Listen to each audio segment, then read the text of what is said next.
सरकारी अनाज का काला बाजारी। इन दिनों कोलियांचल झरिया में गरीबों के बीच वितरण होने वाली अनाज का काला बाजारी जोरों पर है। एक सप्ताह के अंदर झरिया अंतर्गत 4 अलग अलग थानों में पीडीएस का चावल से लदा वाहन को पकड़ा गया है। लेकिन सवाल ये है कि आखिर कौन है जो गरीबों के अनाज का काला बाजारी करने वाला का सिंडिकेट और इनके सर पर किस सफेद पोस्ट नेता का हाथ है। गरीबी रेखा के अंतर्गत आने वाले लोगों को 2 वक्त का निवाला मिल सके, इसके लिए सरकार ने 1 रुपए किलो चावल गरीबों को देने के लिए जन वितरण प्रणाली के जिम्मा दिया गया है। लेकिन कोलियांचल झरिया में इसी चावल का कालाबाजारी चरम सीमा पर है। गरीबों के बीच वितरण होने वाले उनके निवाला का गोरख धंधा जोरों शोरों पर फल फूल रहा है।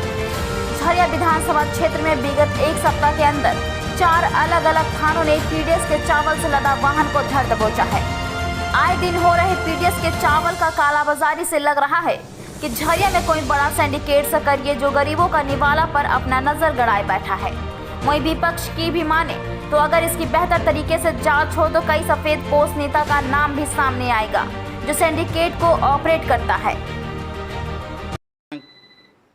25/8/21 को एडीएम सप्लाई के द्वारा बताया गया कि झरिया थाना के द्वारा बस्ताखोला में 20 बोरा एक टेम्पो में पकड़ाया है, जिसे जांच कर उस पर प्राथमिकी दर्ज करने की गई है। ड्राइवर पुलिस पदाधिकारी से बताया गया कि ड्राइवर चलती गाड़ी में कूद कर भाग गया। ड्राइवर नहीं है, गाड़ी को झरिया थाना लाया गया। झरिया में हमने जांच किया, उसमें 20 पैकेट सफ़ेद प्लास्टिक के बोरे में हाथ सिलाई किया हुआ है। उस पर हम लोग प्राथमिक कर रहे हैं, प्राथमिकी दर्ज कर। चावल है पीडीएस का है कि क्या, लेकिन चावल है, कोई क्लेमेंट नहीं है। कोई अगर बाहर का रहता, किसी बाजार से बिक्री का रहता, कागज़ देता है, कोई कागज़ प्रस्तुत नहीं किया गया, इसका मतलब है कि पीडीएस का है, पीडीएस का चावल है, कोई क्लेमेंट नहीं है। ऐसे 4 दिन पहले भी सर तीसरा थाना में जी हाँ, चावल पकड़ाया था, वहाँ भी चावल पकड़ाया था, यहाँ भी चावल पकड़ाया था। अब कहे तो धनबाद कोलियांचल का झरिया जो कहे तो यहाँ सिंडिकेट काम कर रही है, उसका मनोबल बढ़ा हुआ है। अभी तक जिस तरह से लगातार छापामारी पकड़ा रहा है, उसके बावजूद इस तो सही बात है कि बार बार कभी पाथरडी में, कभी तीसरा थाना में, कभी झरिया थाना में पाल पकड़ा रहा है। तो जांच का विषय है, बड़े पदाधिकारी को इस पर देखना चाहिए कि क्या कैसे काम हो, कैसे रुके। ये सब नहीं लग रहा कि सिंडिकेट काम कर रहा है, मुझे भी लग रहा है, क्योंकि मेरा एरिया ही नहीं है, मेरे हम इस एरिया की नहीं है। हमको प्राधिकृत किया था केस का, चूँकि निर्मल सिंह चले गए हैं और अपना उनका स्थानांतरण हो गया, अन्यत्र हो गया है, योगदान करने चले गए हैं, नहीं है तो हमको आना पड़ता है। कि बड़े अधिकारी इसमें बेहतर रूप से जाँच करें, बेहतर रूप से जाँच करें।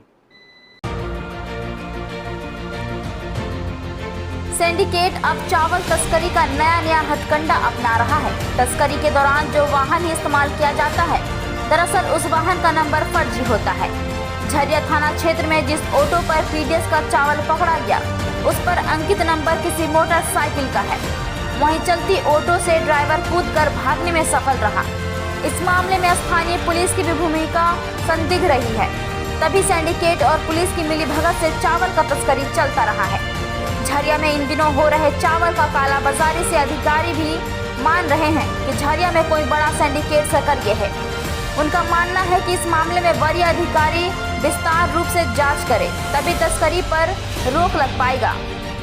माल उठा रहे हैं, छोटा बच्चा से स्कूटी में माल ढुलवा रहे हैं, साइकिल से माल ढुलवा रहे हैं, इकट्ठा करके उसको माल बाहर भेज दिया जा रहा, रात के अंधेरे में माल भेज दिया जा रहा, सुबह भेज दिया जा रहा, सब मिली भगत पूरा सेटिंग है।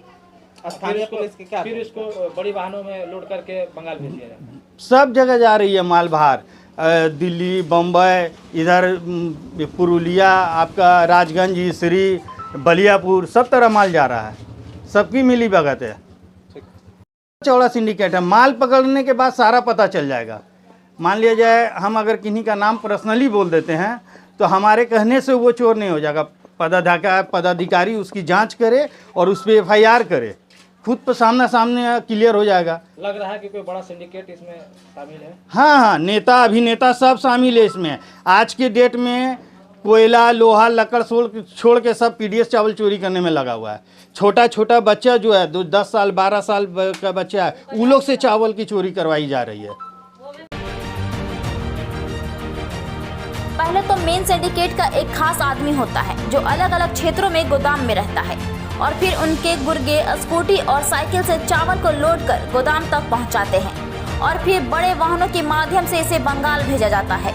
1 रुपए किलो मिलने वाला चावल को तस्कर 20 रुपए किलो में बंगाल मंडी में खपाता जाता है और भी वहीं चावल का बंगाल में पॉलिश कर ब्रांड पैकेट में डालकर इसी बाजारों में 40 से 45 रुपए किलो बेचा जाता है।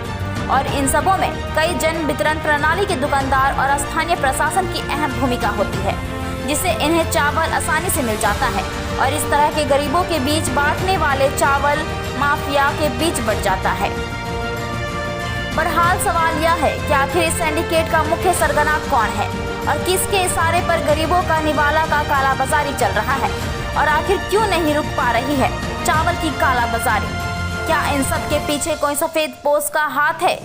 जरूरत है इसकी उच्च स्तरीय जांच की, तभी गरीबों का निवाला गरीबों तक पहुंच पाएगा।